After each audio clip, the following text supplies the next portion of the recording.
Hey, everybody, good afternoon. It is 2:06 Pacific time, and it is another uh, episode of the Strat-O-Matic football show, which we kind of have neglected. But one of the best episodes that we can always have is when we get Glenn on here to talk about the new upcoming version of Strat-O-Matic as well as the ratings.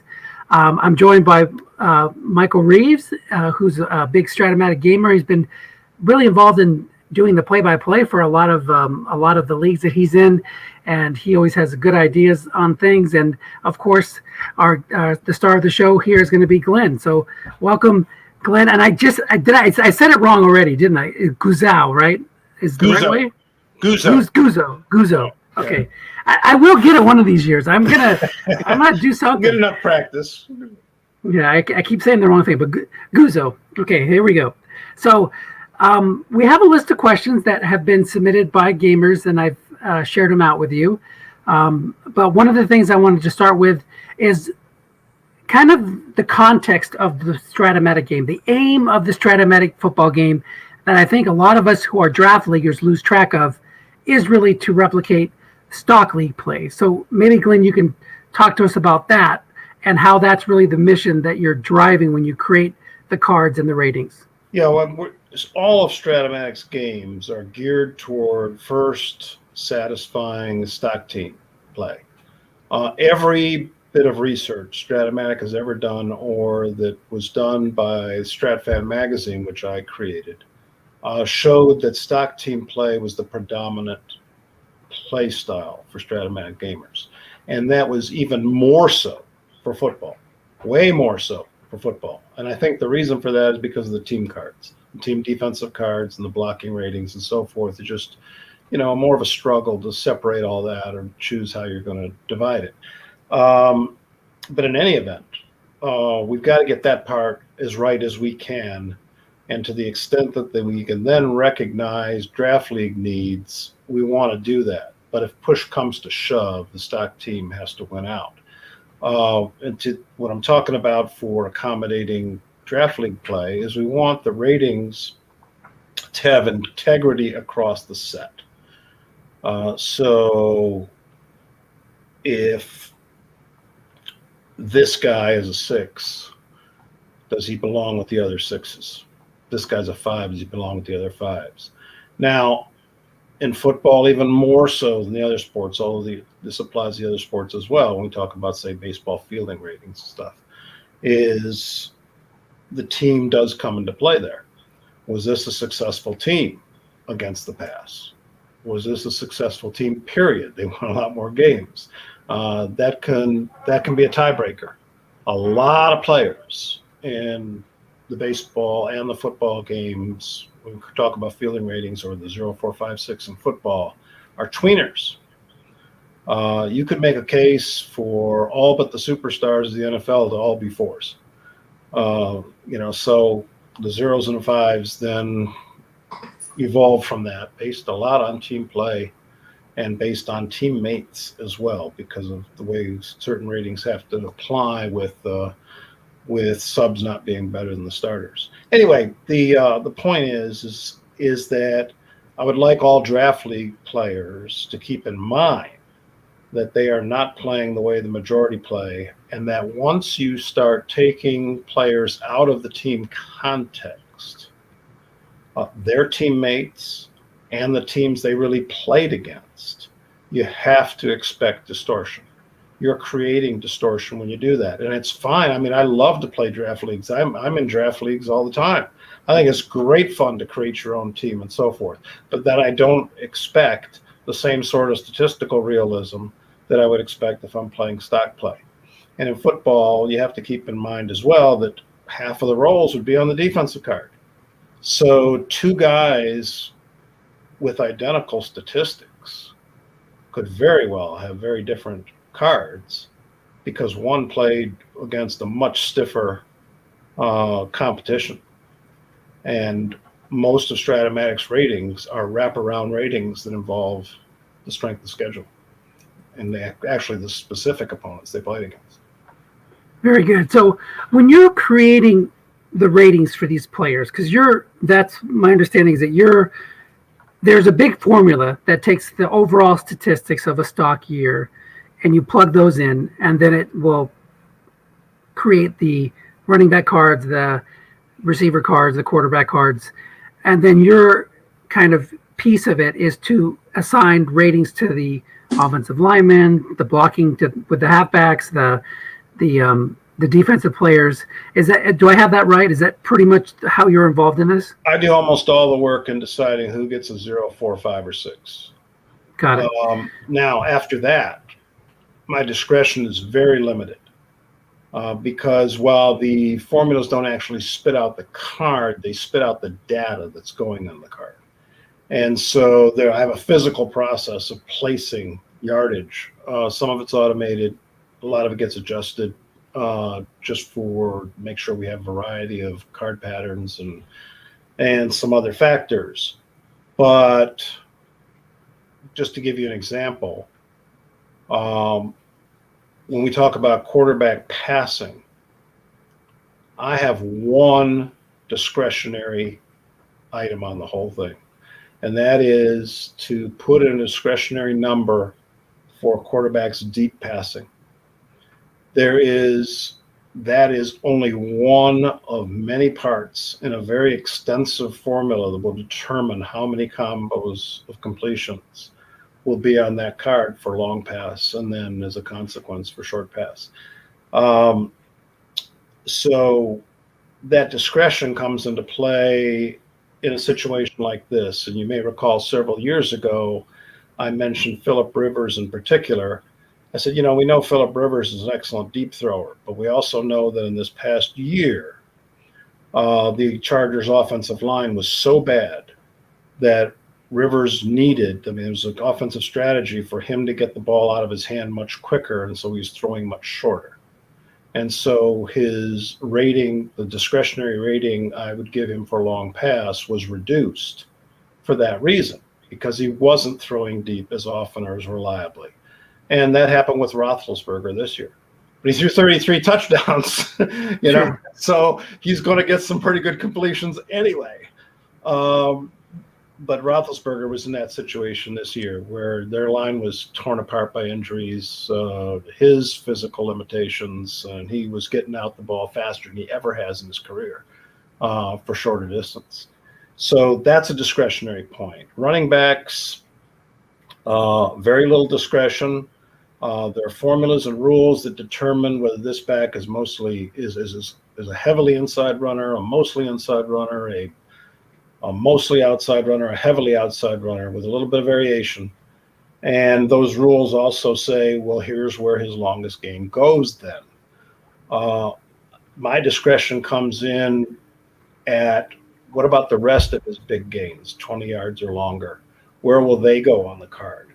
And that is pretty much guided by this earlier assessment of what type of runner he is. But then I also actually look at the locations in which those runs occurred, at which point he broke the line of scrimmage. So he got a 20-yard run around right end. Well, if the way the card is supposed to be laid out says it can work for me to put that on and run, then I will. If it won't work that way, then I'll say, well, okay, and run off tackle close enough sometimes, so Sure. I'm not going to put it in the line buck, Right. So I actually have that information on all runs 20 yards or longer, where that running back broke the line. Oh, okay. So that's, you won't see one-to-one relationship there in the card placement, but you'll see fairly close. So that's a discretionary item. I have a little bit of discretion on such things as whether this running back, in order for him to come out right, needs to have a better guest run right column than he would have otherwise. Especially if to not do that would make the sub better than the starter. So that's a discretionary point, but it's driven by the way the card needs to come out, not just because Glenn thinks that would be cool. Right. Again, with the focus of replicating the results of the stock league as closely as possible. Yeah, that's all I'm concerned about at that point. And, we want the team to play right. Right. If the team's not playing right, it's not playing according to its style, and it's not getting approximate results, then there's something wrong. So when you're making these adjustments, you're using, you're making these discretionary changes, then you're running a bunch of replays, I would assume, and looking at the stats, or are you actually playing the games to see how it feels to play that team? There's a couple of testing processes. One is Bob Winberry creates and develops, improves the Windows game. We'll run a bunch of autoplays to make sure teams are coming out right, or at least the records are within a certain acceptable range on a consistent basis. If he sees a team underperforming or overperforming by a lot often, he'll flag me on it and say, we need to look at this team. They're really underperforming in the replays. That happens very seldom, because we do put an awful lot of work into it.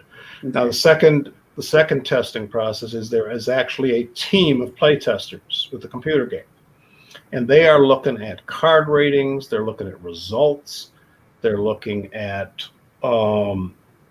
anything they think might be an error on a card rating. It's less likely to be, this guy should be a 4 rather than a 0.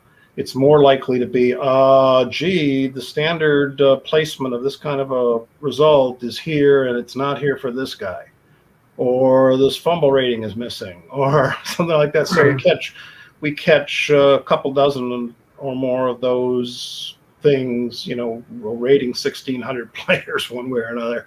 We'll catch a couple of dozen of those at least in the play testing process, and so we come out with a cleaner set.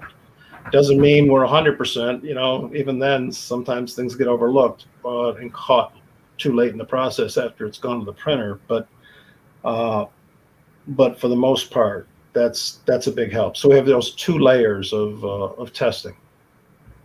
So I think, Michael, jump in here whenever you want. You're going to be on here and never say anything because I'm talking so much. And I should also say we're missing Tom Cook, who has been involved in publishing and writing his first novel. So that's taken up a lot of his time. He's taken a step back from Strat, which, was a little crazy because we know how much he loves it at one point. He still is in our leagues, but he's not putting quite as much time and effort into it. That's why he couldn't join us today. But he did want to say hello to you, Glenn. So, I wish he was here. He's been a great guy, and he's really on top of this stuff. But I know what it takes to write a book. I've had 3 published. So. Nice. Excellent. So you can he can email you when he needs help getting that out there. So sure.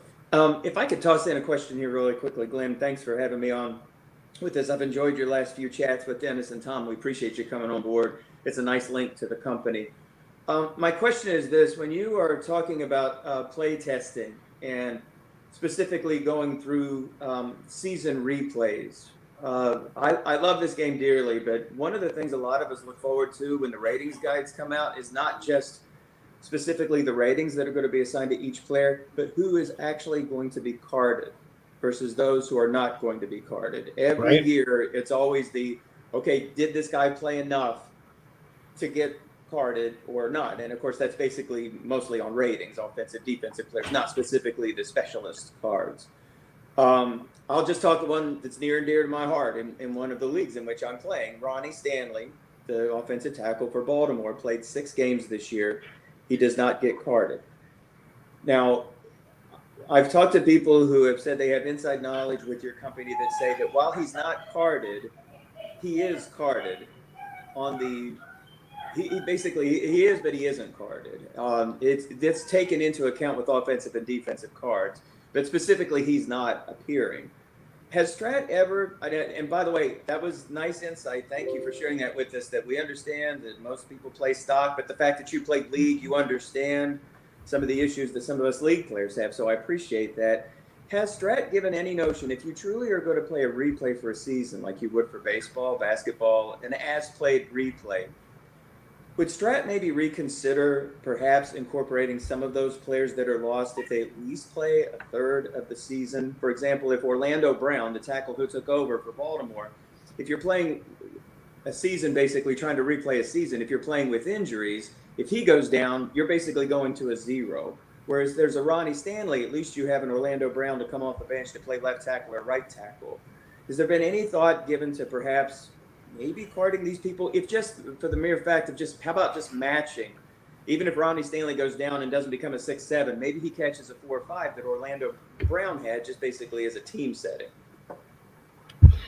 Yeah, I think that comes up almost every year. We talk about guys who played less than half a season and whether they can get carded. And the Strat rule on that, while there have been some exceptions, the Strat rule has been if a guy didn't play 8 games, he cannot be a starter. Now, so if a guy had, we're talking about a guy who gets injured and is out for the year. If a guy played, say, 5 games, went down, and then finally came back late in the season and started another game, we will card him. Mm-hmm. All right, so he came back. He wasn't down for the year. And this has been particularly important with guys who have come back and played in the postseason. So there are some times when that happens, but it does create some havoc in the rating system as well when you have a star player. It's every year we have several who played 5, 6, 7 games, and then they go on IR for the rest of the year, and we don't have them. And the big reason we don't have them is that if they're not going to be the starter, you put them as a sub, and they're better than the starter. Right.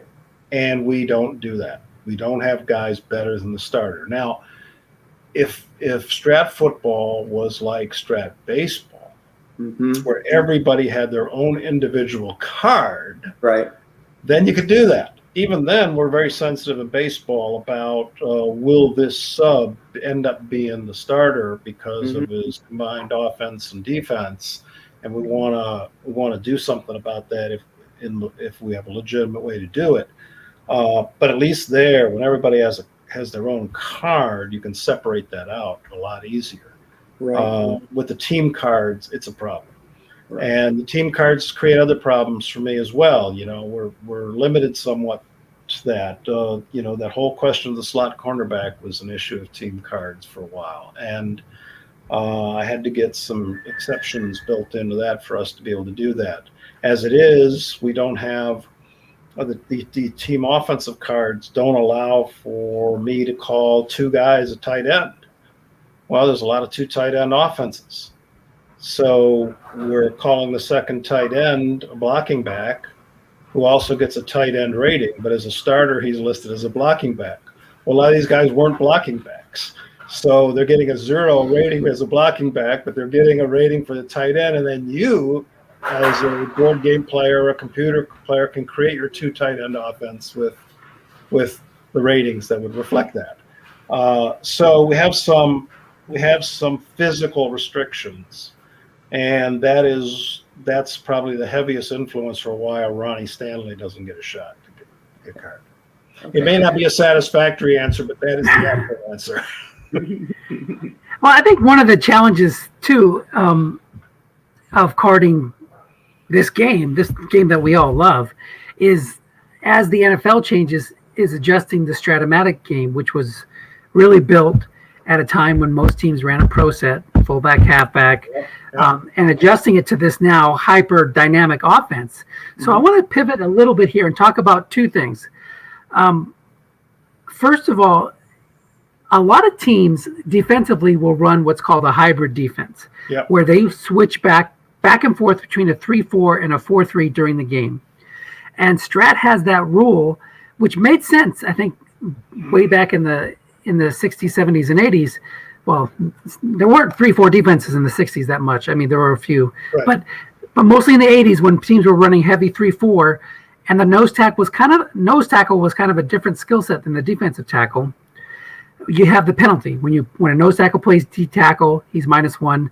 Vice versa, when a D tackle plays nose tackle, he's -1.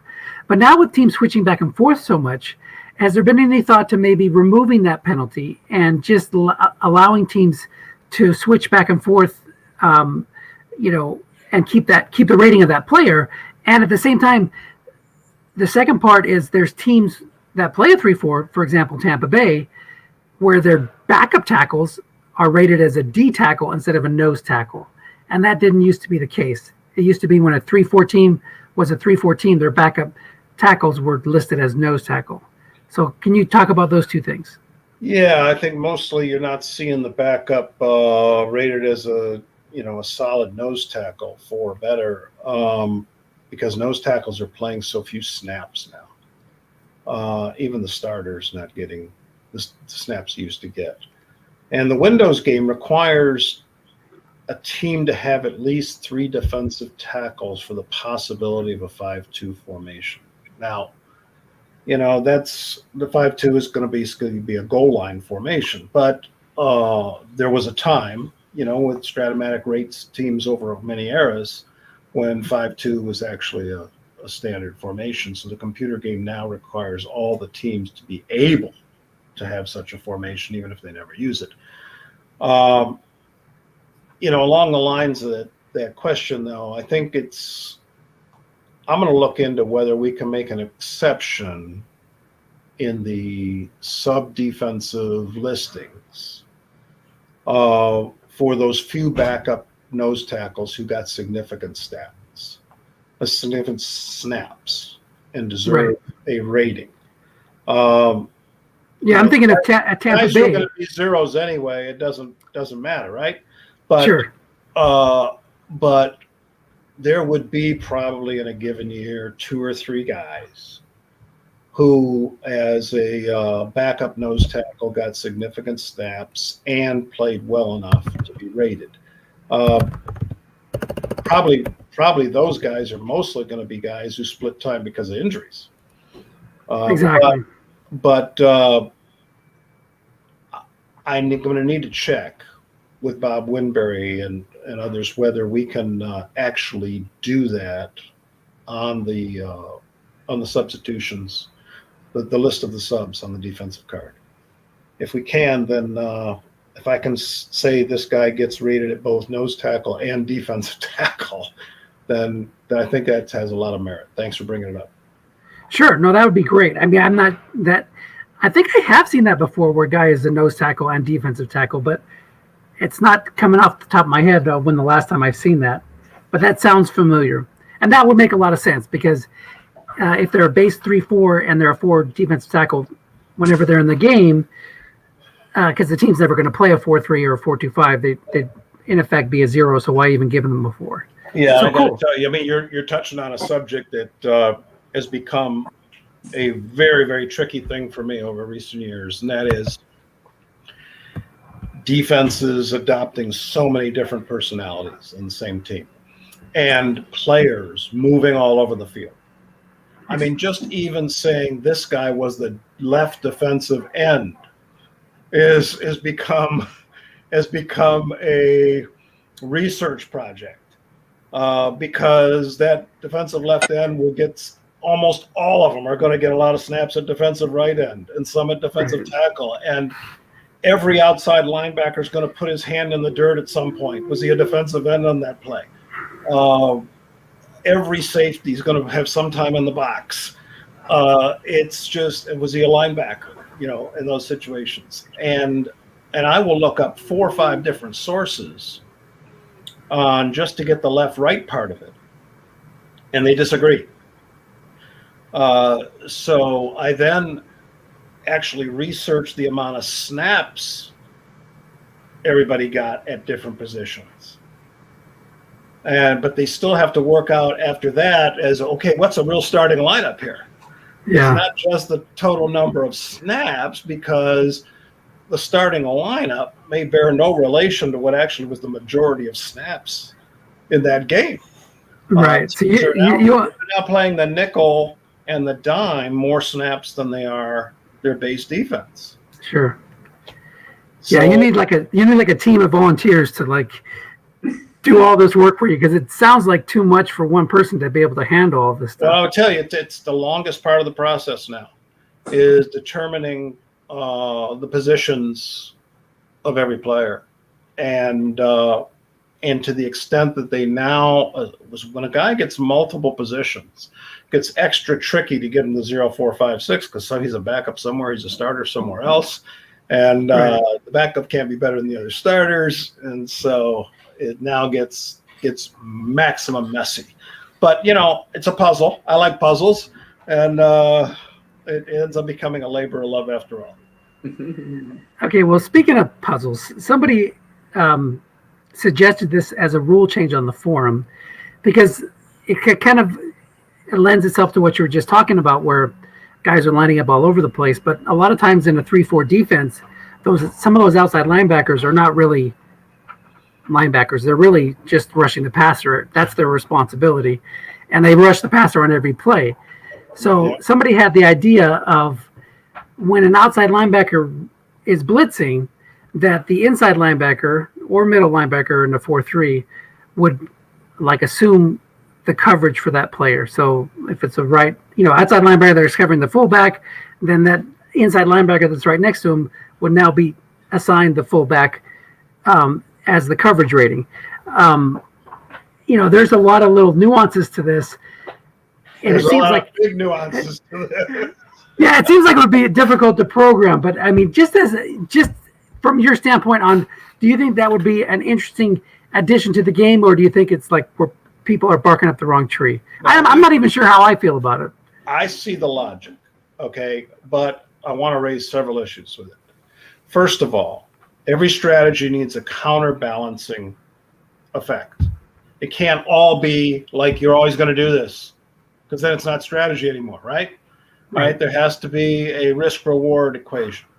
So I'd ask you, what's the risk in that system? What trade-off is there? The next thing I'd ask is, what if the middle linebacker has coverage responsibility somewhere else already? Then how do you play it? And how do you play it if both outside linebackers are blitzing? Right. Yeah, that's the tough part. If the middle linebacker is allowed to go to wherever zone that halfback is running a pattern, then what zone is he not occupying if the pass goes somewhere else? Is he not in any zone? Is he? Well, no, he wouldn't be in the zone. It would just be the assignment of the coverage. So he wouldn't be sliding. He would have to be left there in the middle. So the risk reward is like that zone over there. If I'm throwing a look-in pass to the tight end, and you're blitzing your outside linebacker. Yeah, now the middle linebacker is doing two things. Now the middle linebacker can't be in the middle zone, right? Because my halfback wouldn't be going where the tight end is going. Yeah, that is a trouble. So what I need for this to be a solid proposal is for people to think through all these things. Okay, the best way to develop a rule is to try to break it. To basically say, how can I abuse this? Right. How can it break apart and fall apart? Okay, do we have a system that is not too complicated that will allow this not to be broken? If it gets to be too complicated, then it's just not worth, that extra fine touch of detail is not worth what it does to the play value and the playing time that it adds to the game. Strat-O-Matic, instead of saying everybody's a defensive end and you can put them on whatever side you want every play, says this guy's the left end, this guy's the right end. Well, that's for, to make the game playable. If you were moving all 11 defensive players before the snap, because the NFL will adopt almost any defense and will drop linemen back into coverage and all that other kind of stuff, now you're looking at a 3-4 hour game. Yeah.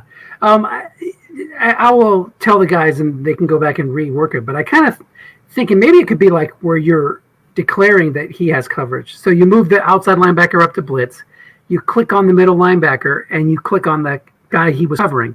So now that middle linebacker is covering him, but because you clicked on him, it's like you're double teaming a receiver or shadowing the quarterback, and he's out of the zones. So there's the drawback and there's the plus. If you want him to inherit the coverage, you have to like give up that zone that he was covering. But I'll let them go back and work on it, because I think it does have some merit for teams that are 3-4 blitzing, but you don't want it to be too powerful that it's like it's like helping the defense so much. Because our next topic, we've seen an explosion in NFL offenses in recent years. Last year, we had a record number of quarterbacks completing more than 67% of their passes. Yep. Let me look at it. I think I had it here. So we went from like there were 16 guys that completed over 67% of their passes in 2020 NFL, and the year before that there were only 7. So the completion percentages are coming up, and it seems like in this set there's a ton of quarterbacks that have we have 25 quarterbacks with over 20 flat pass right completions in 2019, and now there's 54 quarterbacks that have more than 20 flat pass right. So was it done intentionally to boost completion percentages? Or is that a response to the stats that you're handed? Why do we see such a large increase in flat pass right on quarterbacks across the board?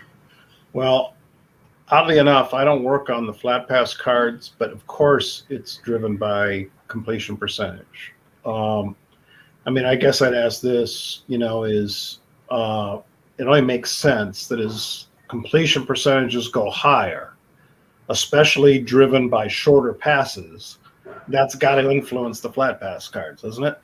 So do you happen to know how many quarterbacks who got any significant playing time at all averaged at least 12 yards per completion last year? I'm guessing it's going to be a low number. Yeah, you sure are, because this is the way I've asked the question. It's 3. Wow. And one of them was Jalen Hurts. All right, so what we're seeing in the NFL is the short passes, very short passes, being a substitute for running game. And so you have these very high percentage completions. You have more passes than ever, higher completion percentage than ever.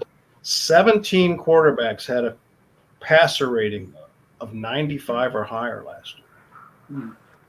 So who's stopping the pass in the NFL anymore? You're only containing it. It's a bend don't break kind of a thing for the defense. If you can get a turnover and get a sack, great, but it's even harder to get the sacks when the ball's coming out so quick on bubble screens and passes to the slot receiver, makes one move and is open or not. So it's the flat pass is the weapon the NFL's using. They're not throwing downfield as much, and because they're throwing shorter, more reliable passes, the completion percentages go up. What's interesting is the touchdowns are going up. It was the highest scoring year in the NFL last year, and you had 10 quarterbacks throw for 30 touchdowns or more. Wow. So you're getting a lot of yards after the catch, but you're also just getting a lot of passes. And that's so are you, just to keep going on that trend, so another one of the stats that was pointed out is the lower number of high-rated defensive players. So in 2021, we had 8 players with a 6 pass. The 2020 card set. So the one coming out, there's 8 players with a 6 pass rating, 22 players with a 5 pass rating, and 48 players with a 4 pass rating. So in the previous card set, it was 14, 16, and 58 for those same rankings. So are you, as the guy who gives out the 4, 5s, and 6s, because the offenses are exploding, are you given a mandate that, hey, we can't have this many 6s, or we have to lower the number of ratings, or are you just going strictly based on the data that you have based on how the player played? We're still getting approximately the same number of 6s, 5s, and 4s, 0s when you consider all defenders. Now, where do those 6s fall? Where do those 0s fall?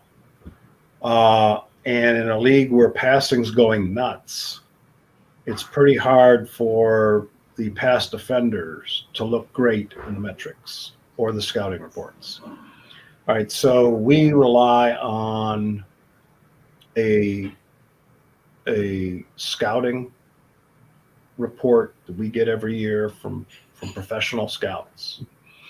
And we also look at things like Pro Football Focus ratings, which I have some issues with, but it's nice data to have.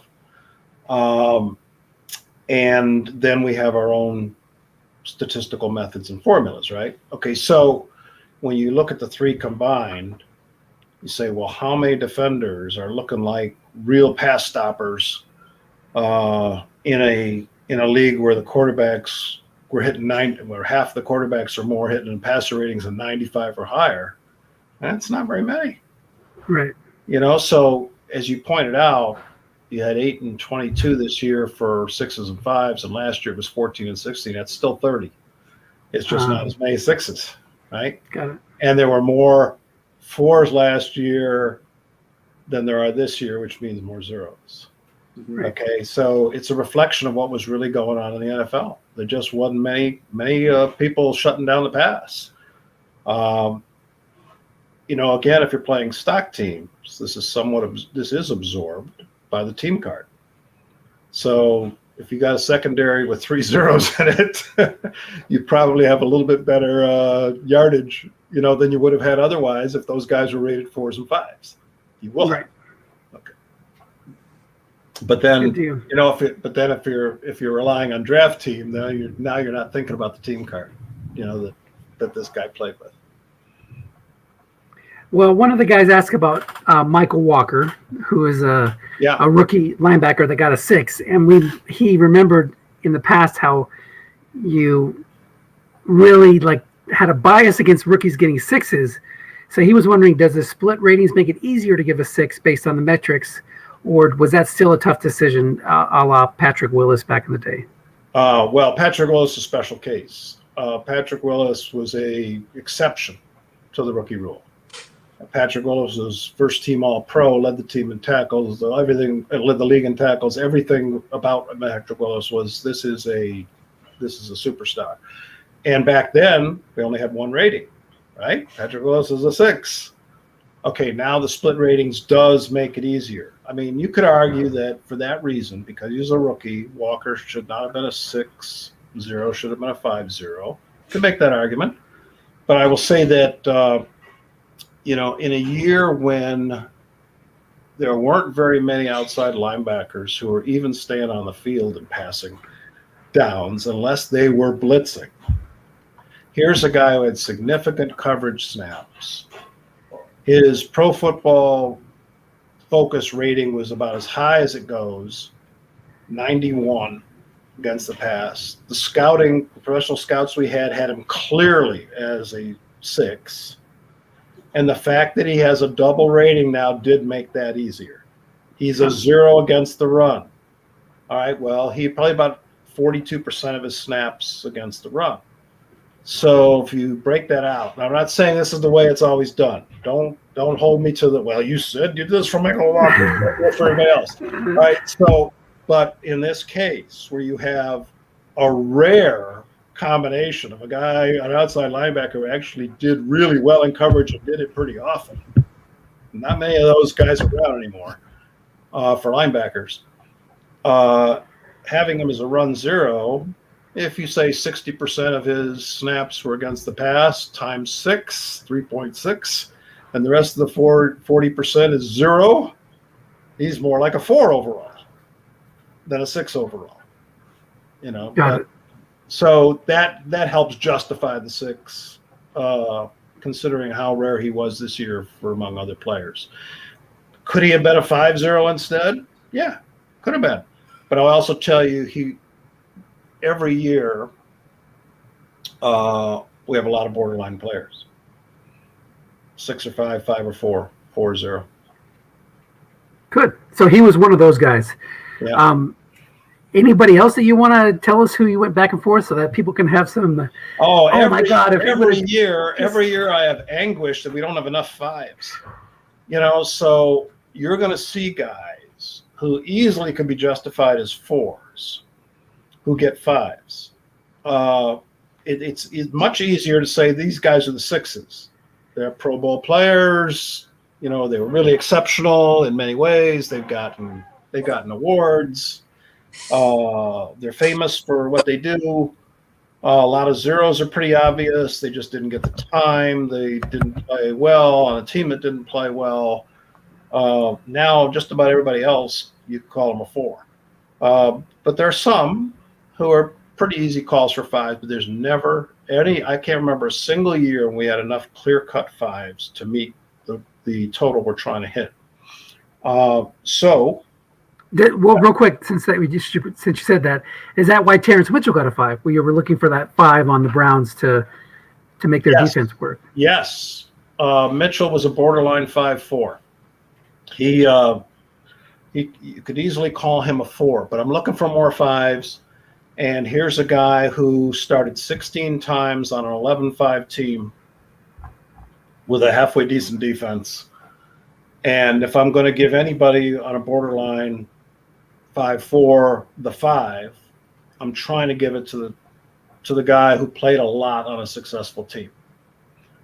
That's if you got to make the judgment call somewhere, that I think is a valid consideration. So if I'm hearing this correctly, it sounds to me like team defense can elevate a 4 to a 5. Yes. Is that what you're saying? That it can. All right. Especially if that team needs a little help statistically. Okay. But basically, if you got a bunch of guys who could go 4 or 5, I think the aesthetics are better. If you look at the team defensive card or the offensive blocking on a successful team, and see more 5s than the 4s, so it's a factor. But Mitchell, who had never started more than 9 games in a year, started 16 this year. Started 16 for an 11-5 team. It doesn't make him good, but it means that they thought he should be on the field, and they got pretty good results from it. And the reports we had said, he could be a 5. So it was a judgment call. It could have gone either way, but that's how it happened. One thing on our list of topics is the onside kick rule. Now, I play in a lot of leagues. I had 2 or 3 this year where I had a lead, and the guy comes down, gets his touchdown, and boom, he recovers the onside kick. And I had one where he came down and I had to get a sack on the last play to stop it, and another one where I had to get a key on the 2-point conversion because he was going for the win instead of the tie. And right now, the rule change that happened in the NFL in 2018 has changed the recovery rate. And I understand why Strat didn't immediately go through and change it based on 1 year's data, but we've had 3 years of data now, and it looks like the way Strat's carded, the defense recovers on 6 out of 36 chances. 2, 3, 11, and 12. So that's 16.7%. Yep. In the NFL, last year was the worst year ever. It was only 4.4% recovered. And since the rule change, it's been a total of 8.3% recovered. So is there any thought the Strat has about maybe putting year-specific onside kick recovery rates? I know that maybe you can't do year by year, but maybe ranges. Like, so from 2018 forward, we now are going to use this new recovery rate because of the rule change in the NFL. Well, I hope we can. I mean, I don't work on the special teams cards at all, but I'm in favor of accuracy. And you may remember that the X chart for the board game is 2, 3, and 12. It's 11.1%, closer to your 8.8. So Strat did change that in the computer game at the time when onside kicks were being recovered a lot more often. Mm-hmm. So now we got 3 years with new rules that says it's not that often anymore. So that's something I'll run by Bob Winberg to see how, a lot of times when we're talking about making a program change, What I'll do is I'll ask Bob and say, can we do this?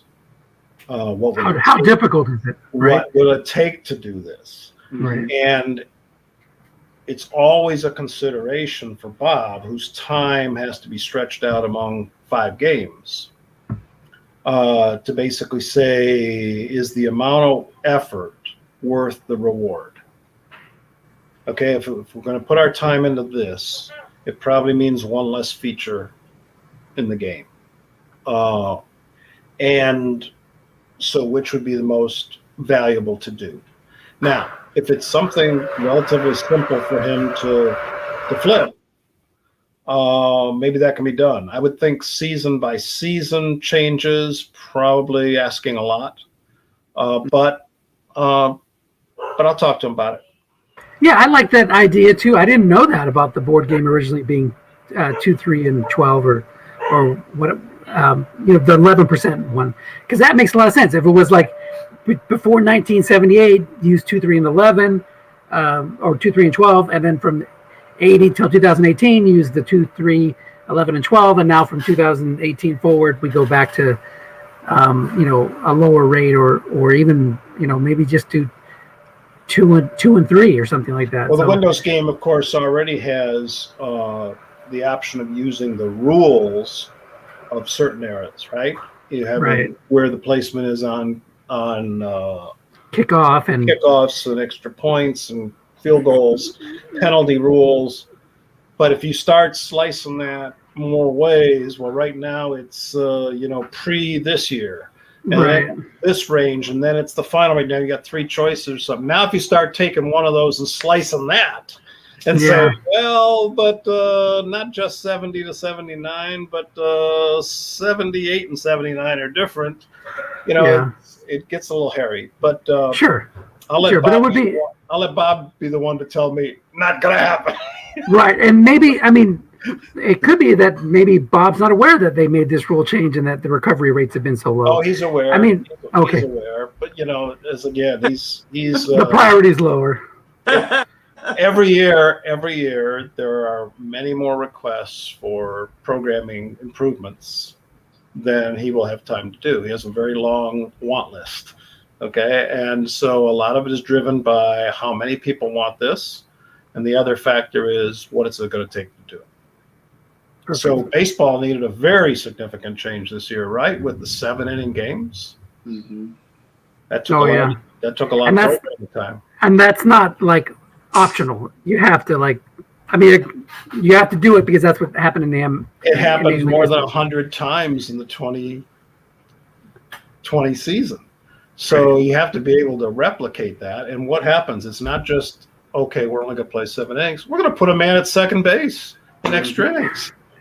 Right. And it has to be this guy at second base. That's a lot of programming to build in for something that just happened, with very little notice.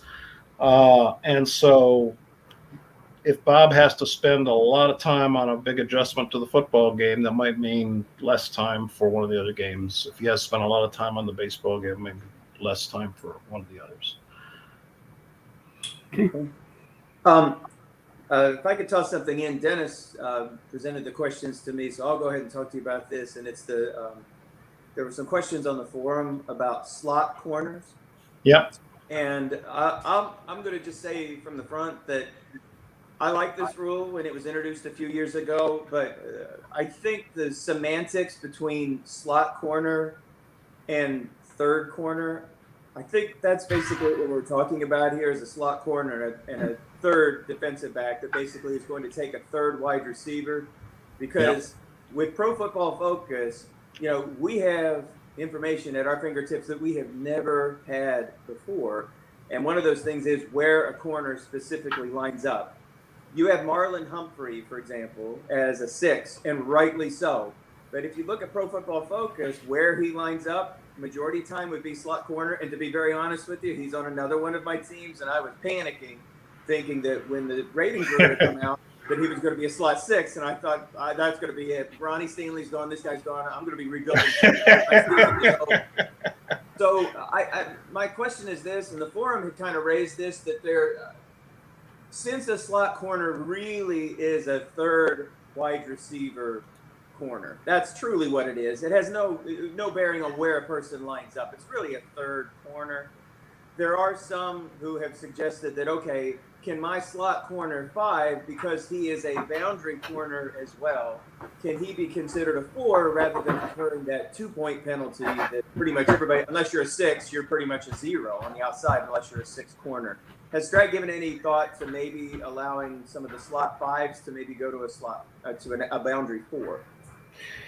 I think it's a good suggestion for a very few players. Humphrey is an interesting example. Although he played most of his snaps in the slot, or at least is covering the slot, he started 15 games. So he clearly has to be a starter on the team sheet, right? So right. I did wrestle with that. And I said, well, I can't make this guy the sub. Who's in the sub packages. He's started 15 games. Now it may be that Baltimore faced 15 3 wide receiver offenses to start the game. I don't know. I could look that up, but I didn't. He had to be listed as a starter, and the starters are the outside cornerbacks. All right, so that's Humphrey. But there are a few guys, you've mentioned them, in the note you gave me about Troy Hill and Jimmy Smith, those guys who, when they play, tend to play on the outside, but they aren't the starters. However, that's only going to work. Giving a guy a split rating like that is only going to work where his outside rating is not better than the starter. So if you have a starter who's got to be a 0, then you can't do that for Jimmy Smith. Give him a 4, because then you start messing with the calculations on which the game is based, so that you can accommodate a very few players. All right. So could it be done in those very few circumstances where the guy deserves both positions and would not disturb the starters? I'm not even sure I can do that on the listings of the positions. But if I can, that'd be worth considering. Okay. Yeah, because that's a perfect example of Jimmy Smith, because when he comes in, he's in for the 3 wide receiver sets, but he takes over where Marlon Humphrey was on the outside, and Humphrey shifts inside. So that's why Humphrey's the starter, because he does play outside too, but he just, when there's 3 wide receivers in the game, he's not going inside. Humphreys is. And that's Baltimore is the very best example of all that. But I will maybe challenge you, Michael, on the norm. And that is the third defensive back usually is not guarding the top wide receivers. Correct. That's my point. And that's why I'm suggesting that the slot corner is truly the third cornerback. So if that guy comes trotting off the bench and he's a 5 or a 6, that's not to suggest that he would be better than the starter 1 or the starter 2, who just happen to be boundary corners. That's just what we're calling them. Right. I don't think there's anybody who's going to make an argument that Humphrey's not a top 10 defensive back. I mean, that's a given. And so just because he plays in the slot shouldn't mean, and I don't want to say relegated, but he shouldn't be relegated to the slot. That guy is a number 1 starter, and he should be guarding number 1. Doesn't matter what Pro Football Focus says, where he lines up. We're calling it a slot corner. Really what that is we got to find a third corner who's going to guard the third wide receiver who's going to come trotting out. And by that nature, if we're playing it correctly, the third wide receiver should be the third best wide receiver. So now we're putting our third best defensive back out there, and we're calling it a slot corner, but really it's the third wide receiver against the third DB. Yeah, Chris Harris is another example of that. He usually ends up guarding the slot guy when there is a slot guy. Most teams have trouble finding 2 good outside cornerbacks. Right. And so the third guy wasn't even that good. He's going to guard the smaller receiver who's not as big a breakaway threat. Right. Obviously the NFL is putting its top receivers on the outside. And the slot guy may have more catches, but it's because they want to throw shorter passes. This guy's got 1 move of agility.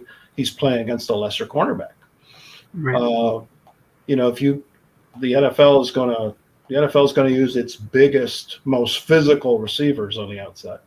Right. Yeah, so it's just the rule is good, but we would like, as usual, we would like a couple of exceptions in certain circumstances where it makes sense.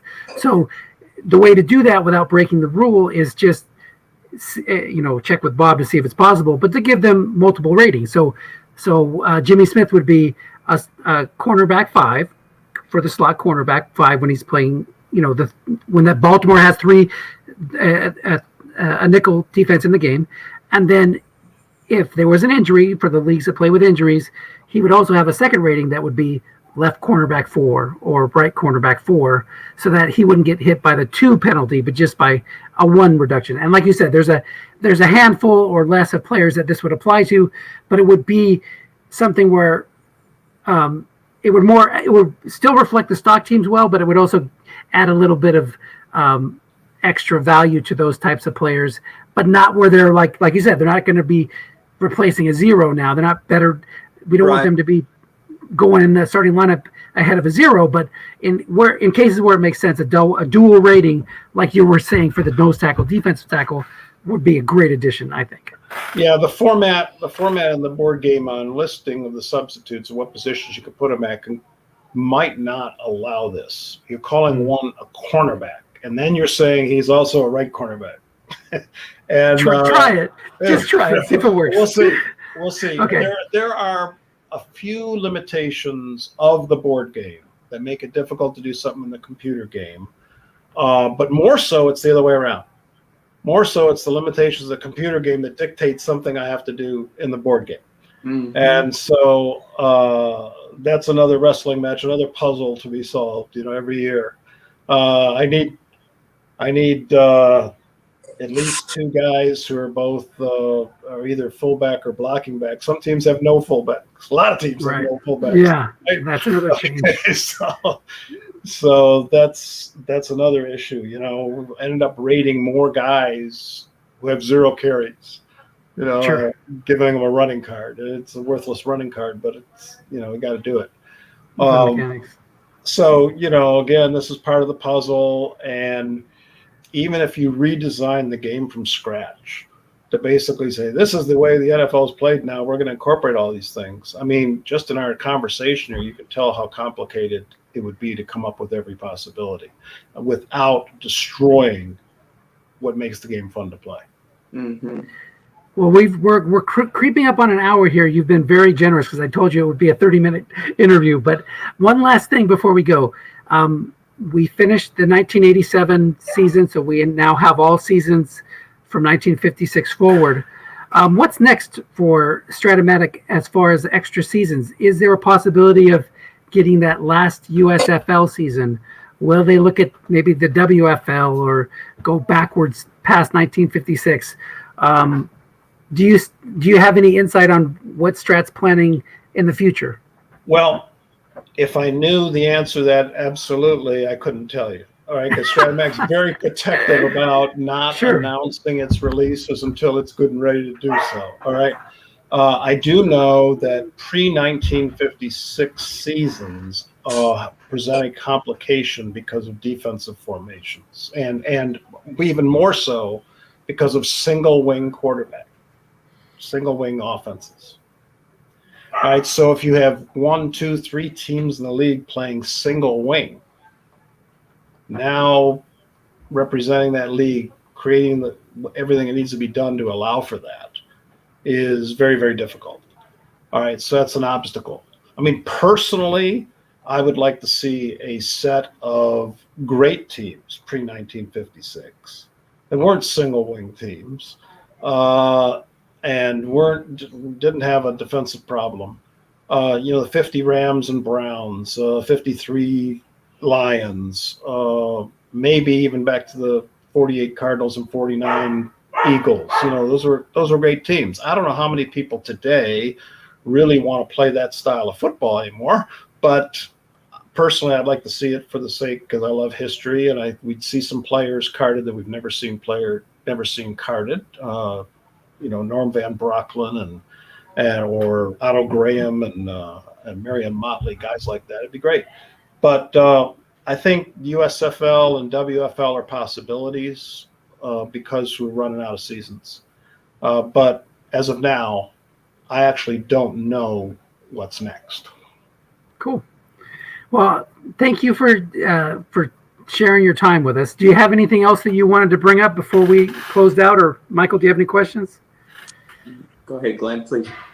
Well, I mentioned something to you before we went on the air, and that was, I had a complaint from a very devoted gamer it was his impression that Strat-O-Matic was not giving adequate attention to the football game, that we hadn't, we've been resistant to change or something like that. And football was a second citizen in the game company's line. And that doesn't comport with the history as I know it. In the time I've been doing the ratings, actually in the last half of the time I've been doing the ratings, we've added pistol quarterbacks, yards after the catch, receivers who get 2-team receptions, double ratings for linebackers and safeties, the slot cornerback rule. Seems to me we've done a lot of change, more change in the football game to accommodate the way the NFL is evolving than we have in the other sports. And because the NFL changes more rapidly. Every year it considers rule changes. Most sports don't. So I'd like to defend the company on that. I think Hal in particular has always wanted his games to reflect the way the sport is being played. And this year you will see actually a note on the roster sheet that reflects something that's a bit different. It's not a new rule. It's not a new rating, but you're going to see, as one very experienced gamer raised us, says, boy, there's a lot of powerful runners running inside. And it's making it very tough on the defenses. And these guys are susceptible to getting better averages per carry because of that. Well,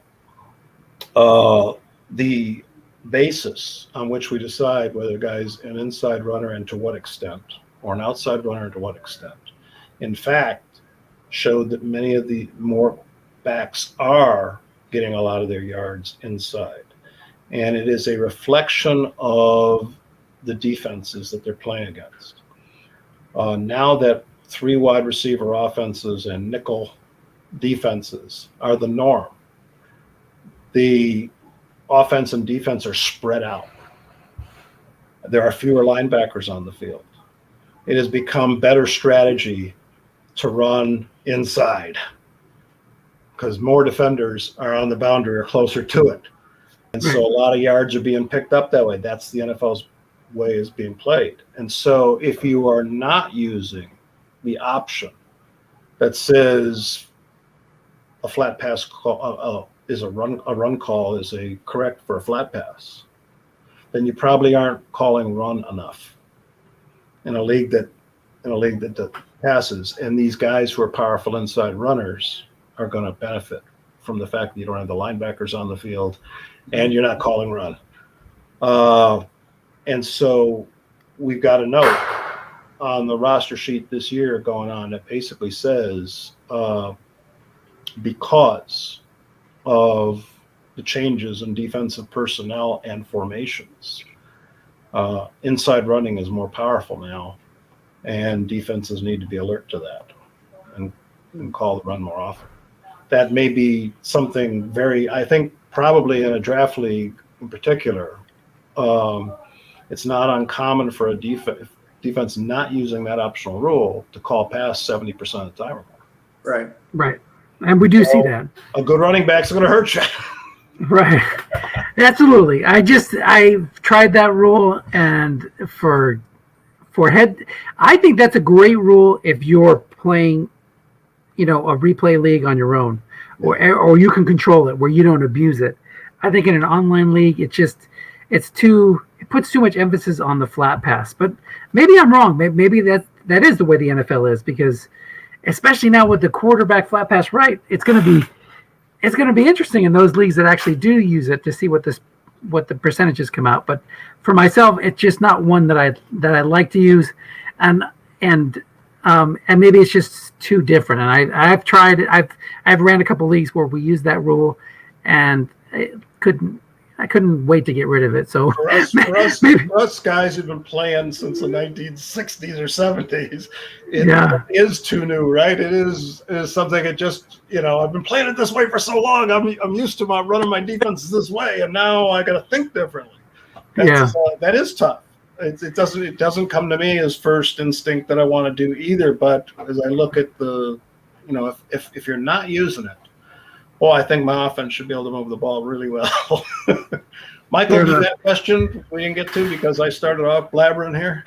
No, that's perfectly fine. I will say this. If you do go back and do some throwback leagues, where I live here in Eastern Kentucky, we're just 40 minutes down the road from Portsmouth, hometown of the Portsmouth Spartans. So if you ever do decide to replicate that team from the early 30s, let me know, and I can introduce it to more people down here. It'd be fun to play. Still alive? 90 years later, 80 years later. I think really, really niche leagues like that, nope, Strat-O-Matic's never gone for them, right? They haven't done minor league hockey.